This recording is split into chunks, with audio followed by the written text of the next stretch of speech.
வணக்கம் மக்களே! வீரா தீரா சூரன் படத்தில விக்ரம்னுடைய படத்தில வந்து மலையாள நடிகர் சூரஜ் ஒரு கலகலப்பான ஒரு பேட்டிய குடுத்திருக்கிறாரு.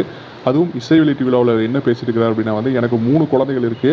மொத பையன் பொறக்கும்போது எனக்கு ஒரு ஸ்டேட் அவார்டு கிடைச்சது. ரொம்ப சந்தோஷமா இருந்ததுன்னே சொல்லலாம். அதே மாரி 2வது பையன் கிடைக்கும்போதும் 2வது ஸ்டேட் அவார்டு கிடைச்சது. அது ஒரு சாதாரண நிகழ்வா நெனச்சிட்டு இருந்தேன் அப்ப வரைக்குமே. ஆனா வந்து அது நல்லா இருக்கே அப்டின்னு சொல்லிட்டு இன்னொரு குழந்தைய பெத்துக்கலாம் அப்டின்னு சொல்லிட்டு இன்னொரு குழந்தைய பெத்தேன். அப்ப வந்து எனக்கு ஸ்டேட் அவார்டு மட்டும் இல்லாம ஒரு நேஷனல் அவார்டுமே கிடைச்சிருக்கு. அந்த பெண் குழந்தை மூலமா அப்படிங்கிற மாரி சொல்லிக்கிறாங்க. இதன் மூலமா இன்னொரு குழந்தை வேணும்னா கூட நான் பெத்துக்கலான்னு இருக்கிறேன். அது மூலமா எனக்கு ஆஸ்கார் அவார்டு கிடைச்சாலும் ரொம்ப சந்தோஷம் அப்படிங்கிற மாரியும் சொல்லிக்கிறாங்க. அதுக்காக நான் வெயிட்டிங்ன்னு பிரார்த்தனை செய்கிறேன் அப்படிங்கிற மாரி ஒரு கலகலப்பாவும் சொல்லிக்கிறாங்க. அது கூட்டத்துல மத்தியில வந்து ஒரு சிரிப்பலைய தாண்டி மிகவும் ரசிக்கும்படியாக இருந்ததுன்னே சொல்லலாம். அது மட்டும் இல்லாம வீராதீரா சூரா படம் வந்து விக்ரம்க்கு ஒரு நல்ல படமா அமையணும்.